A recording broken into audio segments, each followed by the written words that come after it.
Welcome to Unit 5, Cost, Markup, and Retail in Excel.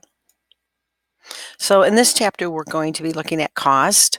Cost is the initial price a business pays to actually purchase a product so that they can resell it to the customer.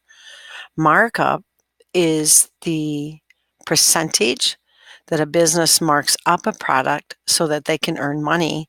And retail is the price that you will pay at a store. Like if you go into Casey's, you will pay retail.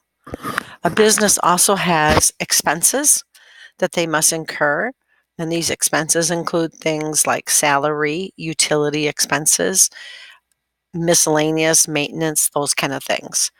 The business also makes revenue, and revenue is the difference, or it makes revenue, and revenue is the amount of money they earn for the business. And then you have profit, and the profit, if you have a net profit, then your sales or revenue is larger than your expenses.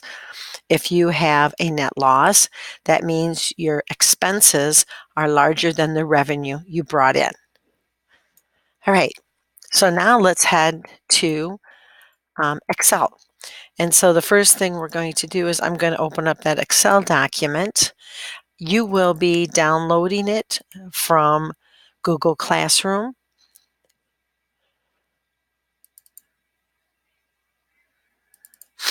And you are getting the one called, whoops, this is the wrong one. You should be getting the one called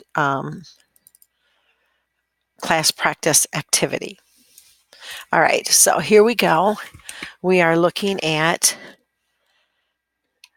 the worksheet. So I'm going to click here and let's make it a little bit bigger so you can see what's going on. All right, so we want to determine the cost markup percent. To do this, we need to subtract our retail price from our unit cost. Then we need to divide it by unit cost and then multiply it by 100%. So I'm going to type in my equal sign because every formula in Excel starts with an equal sign. Now here's the thing. In Excel, you have to tell it which particular order of operation you want it to do first. So you have to designate the order.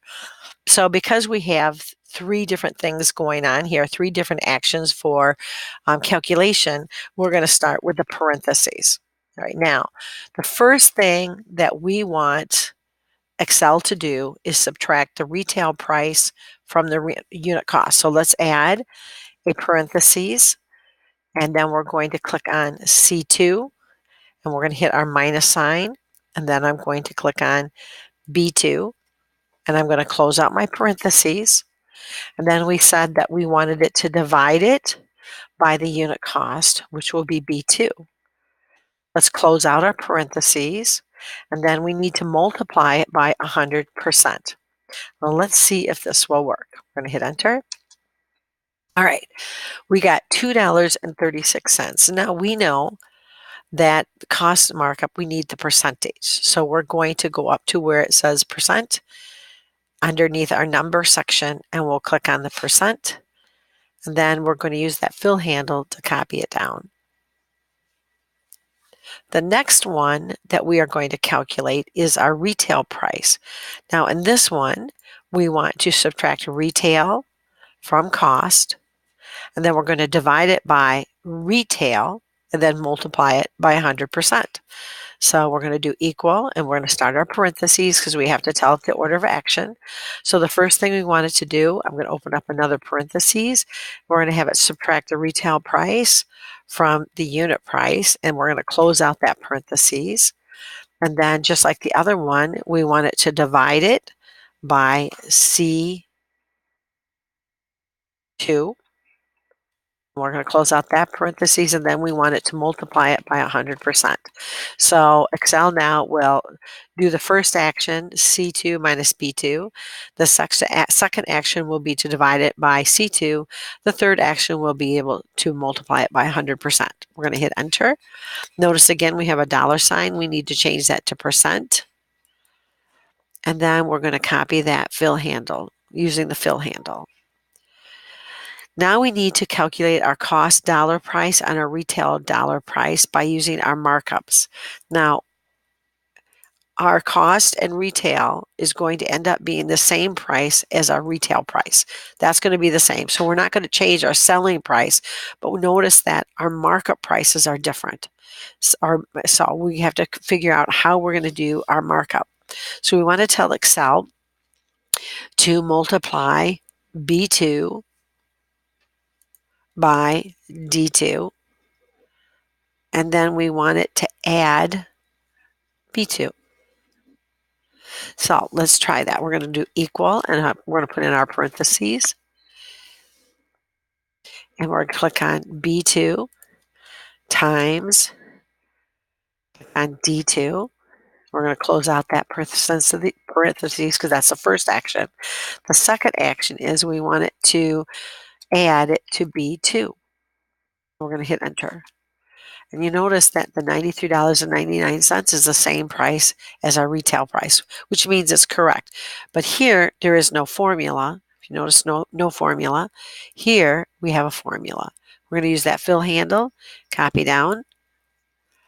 Now let's go to our retail price. How do we determine retail? We're going to take B2 and we're going to divide it by 1 minus E2. So we're going to do equal, and we want to take B2, divide it by, and this is the first action, we want 1 minus E2. And we'll close out that parentheses and hit enter. You notice we get the same dollar value. That's just the difference is the formulas. So let's use our fill handle, copy that down. All right, now we are going to, if you notice right now, we are using, if we go up to our number section, we are using the accounting currency.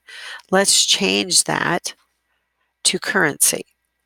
You notice now that the dollar signs are right up against the numbers, where here, where we are using our accounting currency, all the dollar signs are put up against the left wall. So that's the difference between the two, if you want to compare them. Currency, the dollar sign goes up against the last number in the column, or the first number in the column, and the accounting puts it up against the left wall. Now let's change this. We're going to add some shading here. So I'm going to go and I need to find my paint can, and here is my paint can. Or I can come and I can click on font, dialog box, go to my fill, and I can click on a color to change the background. I can also change the pattern color. Oops. And when I change the pattern color, I can also change the pattern style. And then click OK. So there I have a pattern change. I can also add borders if I select all of this. Let's select A through G10, and we're going to go up to our border icon, and we're just going to say all borders. And then now we have borders around all of our numbers. Remember, to display our formulas, we can do Control and that grave accent, and we will see our formulas. So you have finished this exercise. Make sure that you call your teacher over, have your formulas displayed so that your teacher can look at them for review. Thanks for watching and have fun with Excel.